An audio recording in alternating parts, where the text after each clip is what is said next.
సత్యవేదమైన Bible సత్యాల్ని సరళీకరించి మీ ముంగిట ఆవిష్కరించే tele వేద పాఠశాల వేద సత్యం థియాలజీ సింప్లిఫైడ్.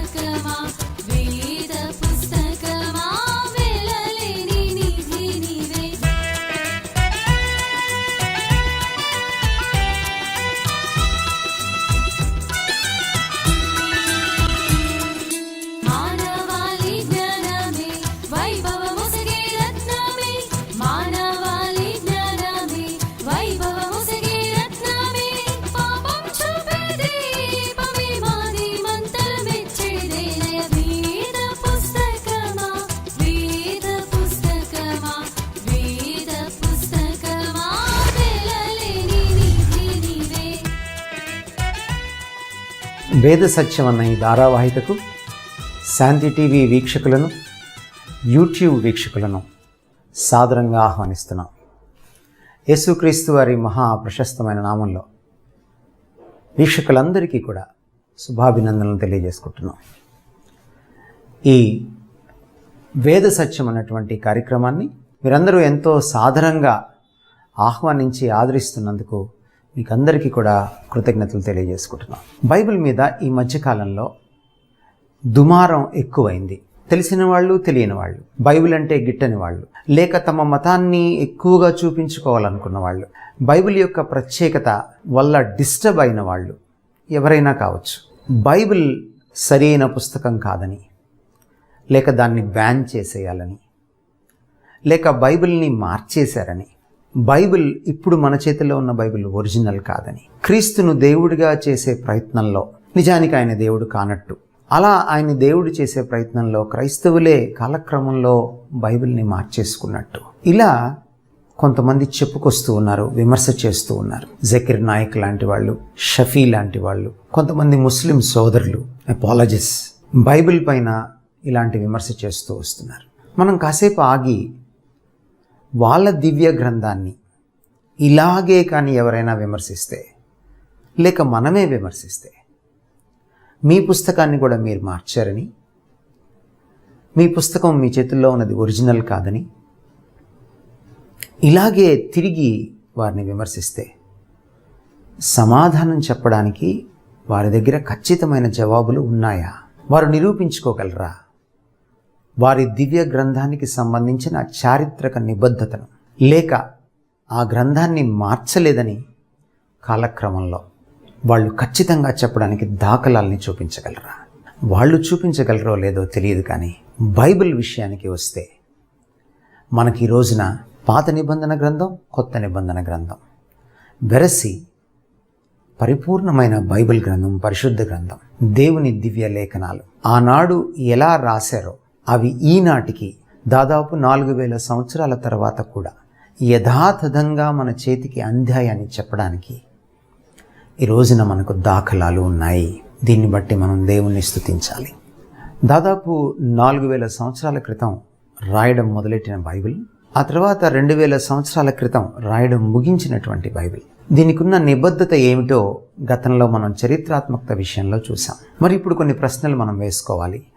బైబిల్ని అది రాసినట్టుగా యథాతథంగా మన చేతికి అది వచ్చిందా?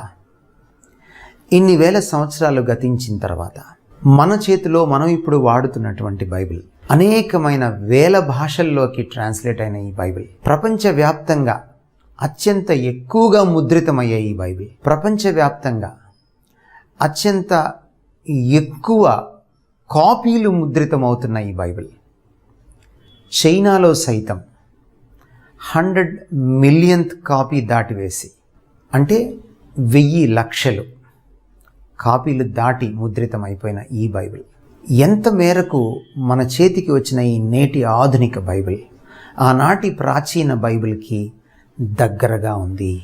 కొంతమంది విమర్శకులు అన్నట్టు బైబిల్ని నిజంగా మార్చారా? ఈ విషయాల్ని మనం ఈ ఎపిసోడ్లో మనం చూడబోతున్నాం.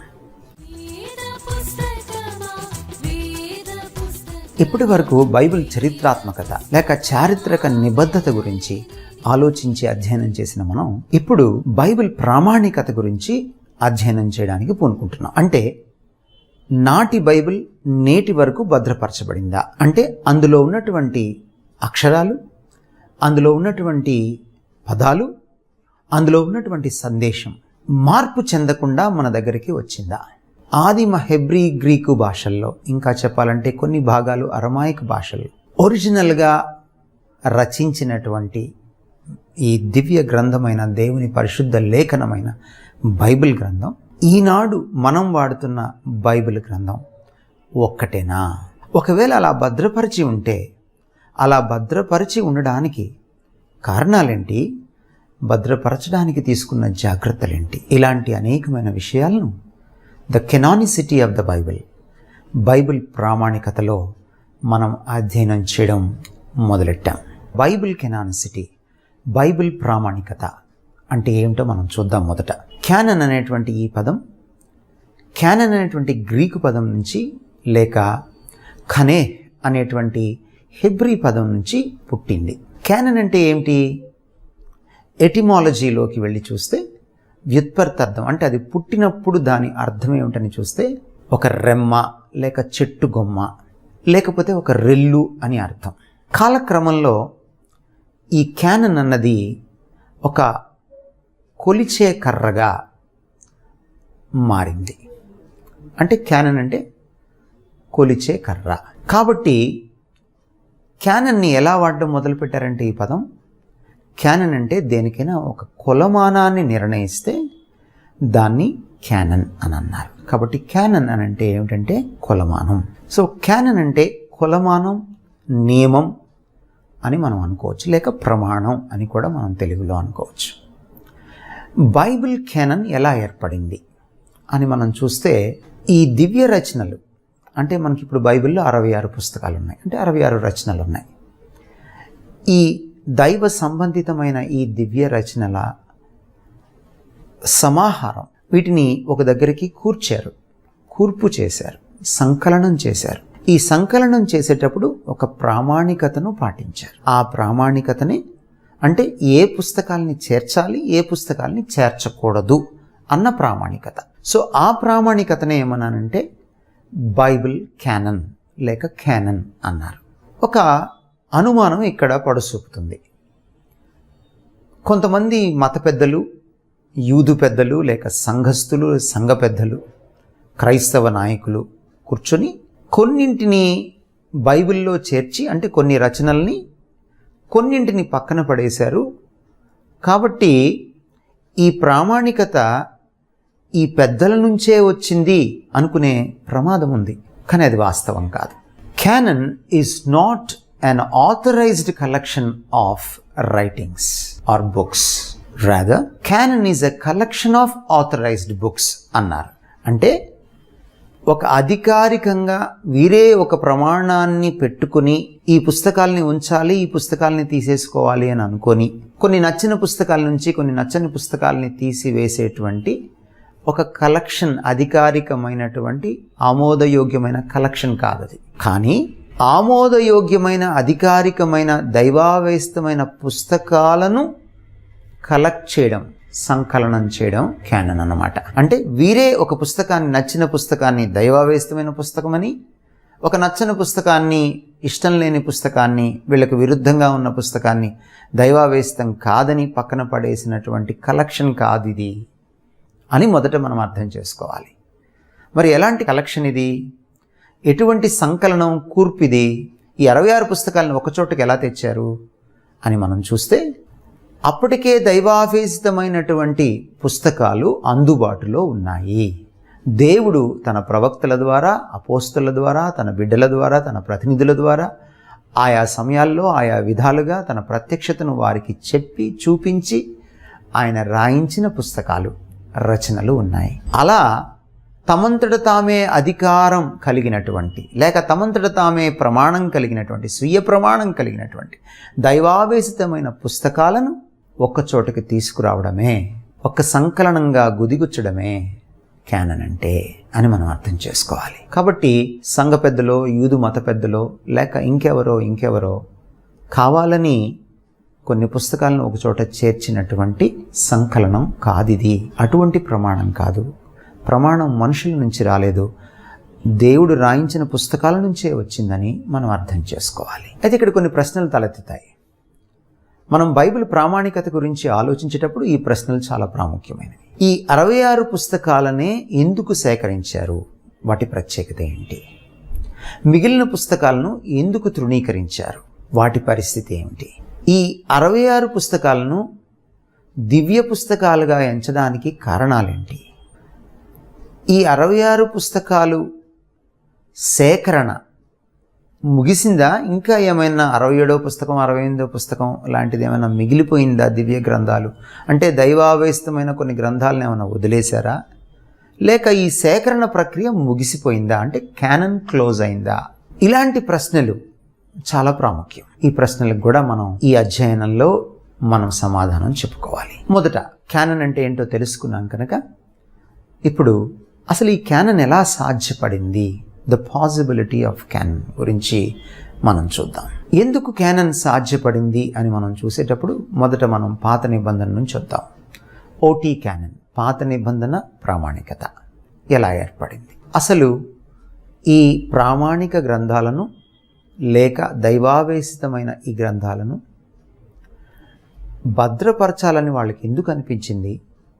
భద్రపరచడానికి ఎలాంటి స్ఫూర్తి పొందారు?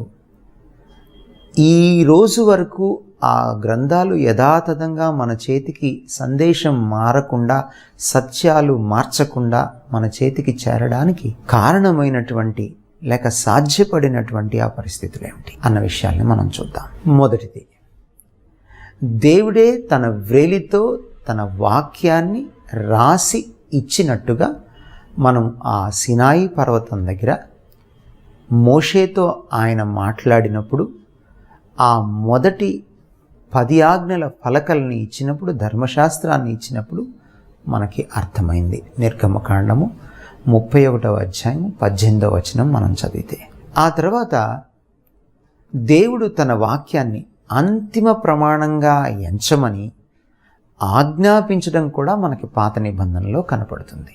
యెహోషువ 1వ అధ్యాయం 8వ వచనం, అలాగే ద్వితీయోపదేశకాండము 6వ వచనం నుంచి 9వ వచనం దాకా మనం చూస్తే దేవుడే ఈ వాక్యాన్ని, నేను ఇచ్చేటువంటి ఆజ్ఞలను, నా ప్రత్యక్షతను నేను రాయమని చెప్పిన దాన్ని మీరు అంతిమంగా ఎంచాలి, దీని నుంచి మీరు కుడికైనను ఎడమకైనను తొలగిపోకూడదు అని చెప్పడం మనం చూస్తాం.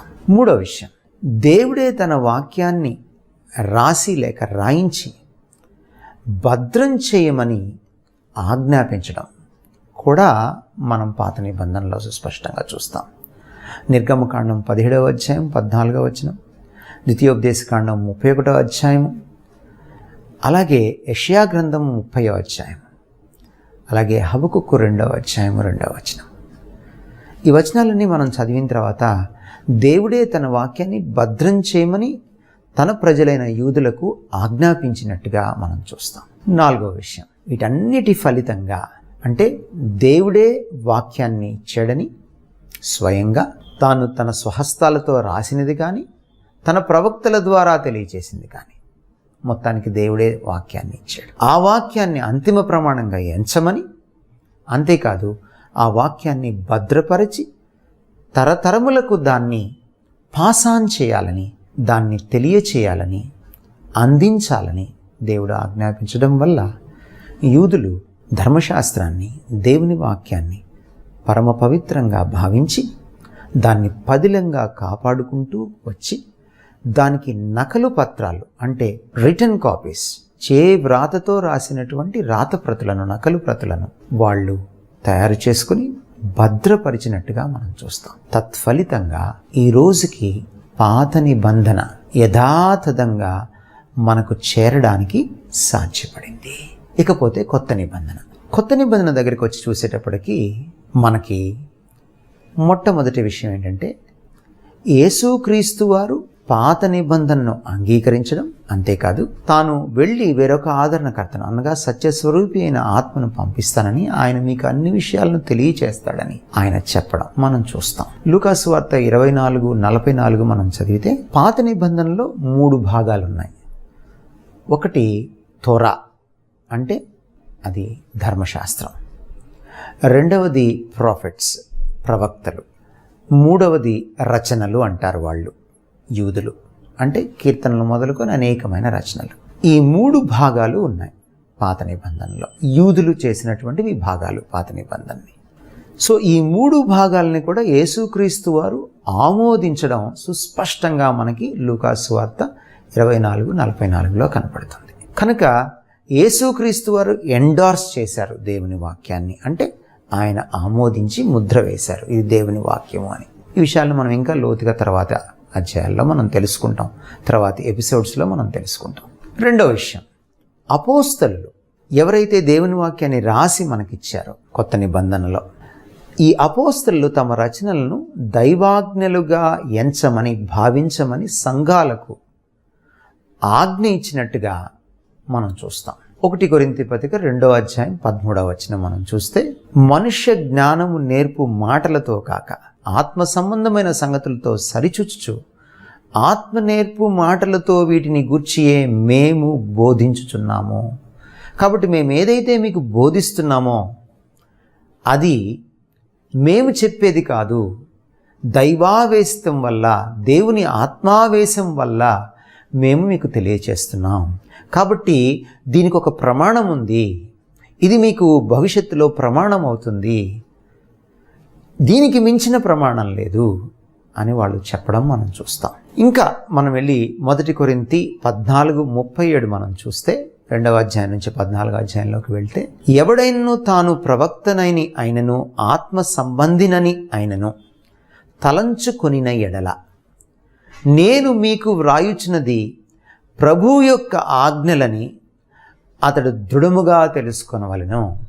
ఒకవేళ సంఘంలో ఎవరైనా నాతో దేవుడు మాట్లాడాడు, నేను ప్రవక్తని, నాకు ఒక ప్రవచన వరం ఉందని అనుకుంటే మొదట ఒక విషయాన్ని అతడు తెలుసుకోవాలట. ఏమిటంటే, పౌలు రాస్తున్న ఈ పత్రికలు దేవుని ఆజ్ఞలని, ప్రభు యొక్క ఆజ్ఞలని దృఢముగా తెలుసుకోవాలి. కాబట్టి ఈ ప్రమాణంతో, అంటే పౌలు రాస్తున్నటువంటి ఈ పత్రికలు అనేటువంటి ఈ ప్రమాణంతో ఆ ప్రవచనాల్ని కొలవాలి, ఆ వ్యక్తికి వచ్చినటువంటి ప్రవచన వరాన్ని కొలవాలి అని చెబుతున్నాడు అన్నమాట.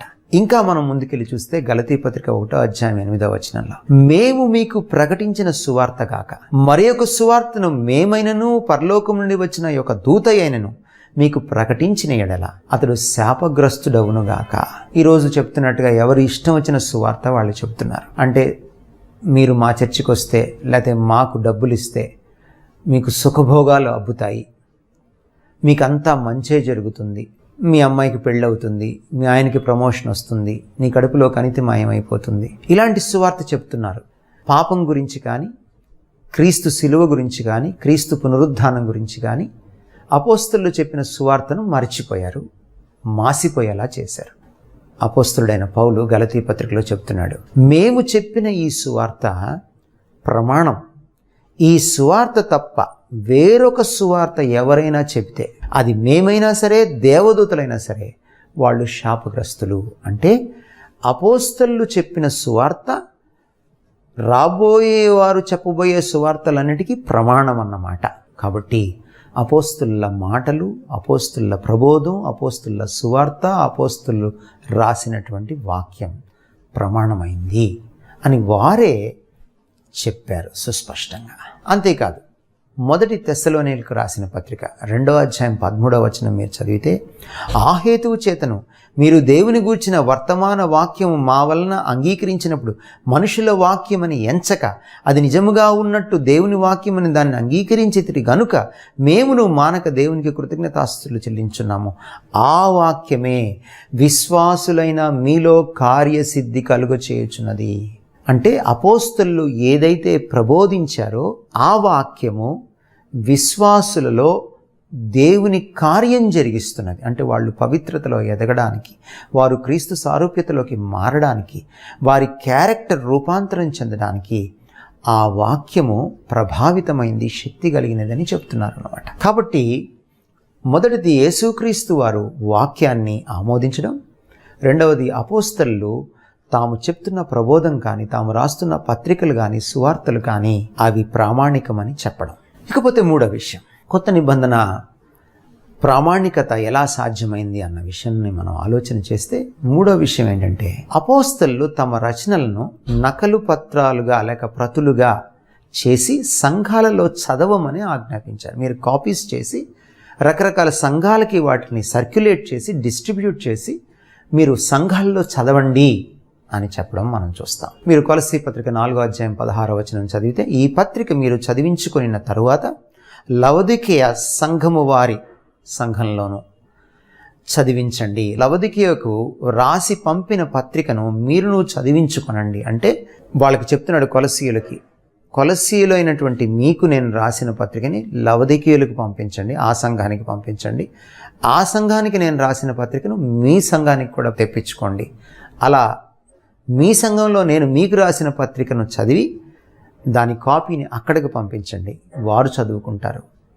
అలాగే వారికి నేను రాసినటువంటి పత్రికను కాపీ చేయించుకొని మీరు తెప్పించుకోండి, మీరు కూడా చదువుకోండి అని చెప్పడం మనం చూస్తాం పౌలు. అంతేకాదు 1 తెస్సలోనికీయులకు రాసిన పత్రిక 5వ అధ్యాయం 27వ వచనంలో, సహోదరులందరికీ ఈ పత్రిక చదివి వినిపింపవలనని ప్రభువు పేర మీకు ఆనబెట్టుచున్నాను.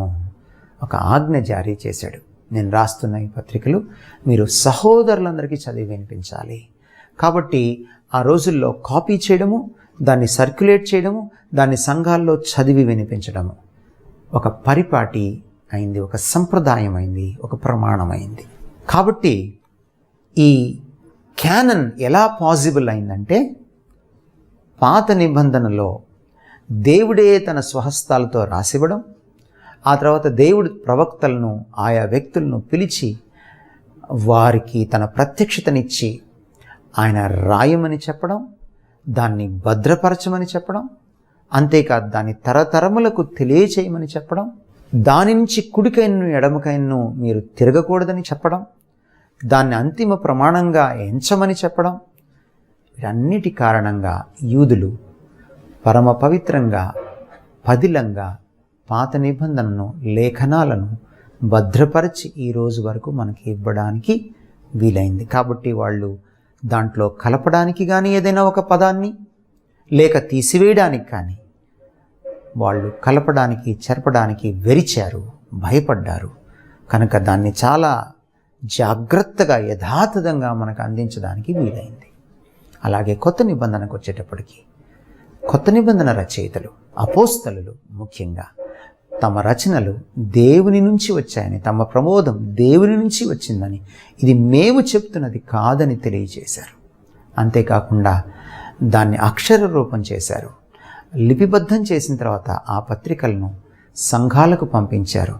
ఒక సంఘానికి రాసిన పత్రికను మరొక సంఘానికి పంపించుకోమని, కాపీ చేసి సర్క్యులేట్ చేసుకోమని, దీన్ని ప్రమాణంగా ఎంచమని, ఏదైనా తర్వాత ప్రబోధం వచ్చినా సువార్త వచ్చినా ఈ ప్రమాణంతో కొలవమని వాళ్ళు చెప్పడం వల్ల కొత్త నిబంధన కాలంలో కూడా వారి రచనల్ని జాగ్రత్తగా భద్రపరచడమే కాకుండా వాటిని అనేకమైన కాపీస్గా చేసుకుని వాటిని పదిలం చేసుకుని జాగ్రత్తగా వారు వాటిని తదుపరి తరాలకు అందించినట్టుగా మనం చూస్తాం. ప్రకటన గ్రంథంలో కూడా యోహాను సుస్పష్టంగా చెప్పాడు. ఏమనంటే, ఈ గ్రంథానికి మీరు ఏదైనా కలపడం కానీ తీసివేయడం కానీ చేయకూడదు, అలా చేస్తే అతను శాపగ్రస్తుడు అని చెప్పడం జరిగింది. కాబట్టి కొత్త నిబంధనలో కూడా పాత నిబంధన యూదులకు ఉన్నటువంటి ఆ నిష్ట, ఆ గరిష్టత, ఆ భయం, ఆ భక్తి ప్రపత్తత లేఖనాల పట్ల వాళ్ళకి ఉంది. కనుక వాళ్ళు కొత్త నిబంధన లేఖనాలని కూడా కలపకుండా చెరపకుండా భయభక్తులతో జాగ్రత్తగా కాపీ చేసి ఈనాటి వరకు అవి మిగిలి ఉండడానికి, అవి ప్రిజర్వ్ అవడానికి మనకి వాళ్ళు దోహదం చేశారు. అందువల్ల కొత్త నిబంధన క్యానన్ కూడా వీలైంది అని మనం తెలుసుకోవాలి. క్యానన్ ఎలా సాధ్యపడిందని మనం చూసాం. ఇప్పుడు ఆ క్యానన్ సాధ్యపడిన తర్వాత మరి దాన్ని యథాతథంగా, అంటే బైబిల్ని మనకు యథాతథంగా అందించడానికి వాళ్ళంత ప్రయాసపడిన తర్వాత ఇప్పుడు నిజంగా ఈ 66 పుస్తకాలు నిజంగా దైవావేస్త పుస్తకాలేనా అని నిగ్గు తేల్చడానికి మన దగ్గర ఉన్నటువంటి కొలమానం ఏమిటి, క్యానన్ ఏంటి, అంటే క్యానన్కి క్రైటీరియా ఏంటి, అంటే 66 పుస్తకాలు దైవావేస్త పుస్తకాలు లేక దైవావేశిత రచనలు మానవులు దైవావేశం వల్ల ఆత్మావేశం వల్ల రచించారు అని చెప్పడానికి, ఇది దేవుని గ్రంథం అని చెప్పడానికి మన దగ్గర ఉన్నటువంటి ప్రామాణికత లేకపోతే కొలిచే కొలమానం ఏమిటి? కాబట్టి ప్రామాణికతకు నియమాలు ఏమిటో ఇప్పుడు చూద్దాం. దాదాపు 7 నియమాలని మనం తెలుసుకుందాం. మొదటిది, అది దేవుని ప్రవక్త, అంటే ఆ రచన దేవుని ప్రవక్త లేక అపోస్తలుడు లేక దేవుని ప్రతినిధి ఎవరైనా రచించారా లేదా. రెండవది, అపోస్తలు ఆ రచనను ఆమోదించారా? ఒకవేళ వాళ్ళు రాయకపోతే అపోస్తలు ఆ రచనను ఆమోదించారా, దాన్ని అటెస్ట్ చేశారా? మూడవది, దేవుని సూచక క్రియ చేత అది ఆమోదించబడిందా? అంటే ఒక రచయిత దేవుడు నాకు చూపించినది చెప్పినది నేను రాస్తున్నాను అని చెప్పినప్పుడు ఆ రచయిత జీవితంలో అతను బ్రతికున్న కాలంలో సూచక క్రియ ద్వారా అతని యొక్క ఆ ప్రవక్త అని చెప్పడానికి, లేక అపోస్తలుడు అని చెప్పడానికి, లేక దేవుని ప్రతినిధి అని చెప్పడానికి సూచక క్రియ ద్వారా అది నిర్ధారితమైందా, వ్యవస్థాపితమైందా, ఎస్టాబ్లిష్ అయిందా? లేక ఆ రచన దైవావేశం వల్ల కలిగినది అని చెప్పడానికి ఆ రచనలో ఏమైనా దాఖలాలు ఉన్నాయా? ఇది మూడవది. ఇకపోతే నాలుగవది, ఆ రచన దేవుని సత్యాలను తెలియచేసే రచన కాదా? దేవుని సత్యాలను తెలియచేస్తుందా, లేక దేవుని సత్యాలకు విరుద్ధమైన విషయాలను ఏమైనా చెప్తోందా? 5, ఆ రచనలో అంతర్గతంగా చెప్పబడిన విషయాల్లో పొంతన ఉందా లేక పరస్పర విరుద్ధత ఉందా? పొంతన ఉందా లేదా అని చూడాలి. 6వ విషయం, అది చారిత్రక నిబద్ధత కలిగినటువంటి రచనేనా? అంటే ఆ రచనలో చెప్పబడినటువంటి విషయాలు, వ్యక్తులు, స్థలాలు, సంఘటనలు చరిత్రలో నిజంగా జరిగాయనడానికి దాఖలాలు ఏమైనా దొరికాయా? ఈ విషయాన్ని మనం ఇప్పటికే 3 భాగాలుగా గత ఎపిసోడ్స్లో మనం చూసాం, కాబట్టి దీని గురించి మనం ఎక్కువ ఆలోచించనక్కర్లేదు. ఇకపోతే చివరిది 7వది, నాటి దేవుని ప్రజలు లేక ఆదిమ సంఘస్థులు ఆ రచనను అంగీకరించారా? ఇది దేవుని పుస్తకము, ఇది దేవుని రచన, ఇది దేవుని లేఖనము అని దాన్ని అంగీకరించారా? లేక అలా అంగీకరించి ఉండకపోతే మరో లేఖనము, అప్పటికే అంగీకరించబడిన లేఖనం, దైవావేశితం అని నిర్ధారించబడినటువంటి లేఖనం, ఈ లేఖనాన్ని ఆమోదిస్తోందా? ఈ విషయాల్ని మనం తెలుసుకోవాలి కెనానిసిటీలో. ఈ 7 నియమాలు ప్రామాణికతకు, బైబిల్ కెనానిసిటీకి చాలా ప్రాముఖ్యమైనవి. అయితే ఈ 7 నియమాలని మీరు తెలుసుకోవాలంటే కూలంకుషంగా వచ్చే వారం వరకు మీరు వేచి ఉండాల్సిందే. వచ్చే వారం మళ్ళీ కలుద్దాం.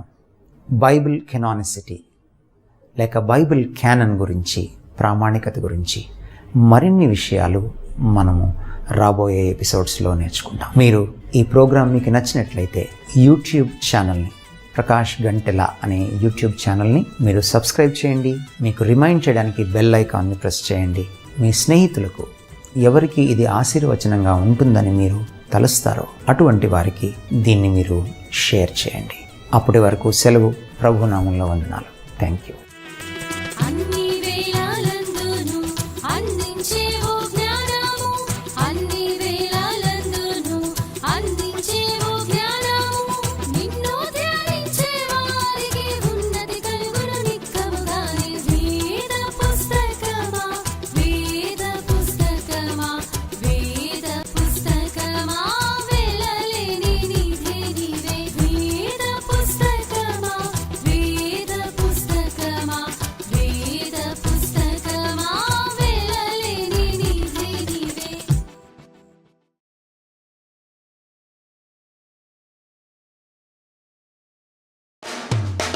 ఇది వెరిటాస్ బైబిల్ ఇన్స్టిట్యూట్ సమర్పణ.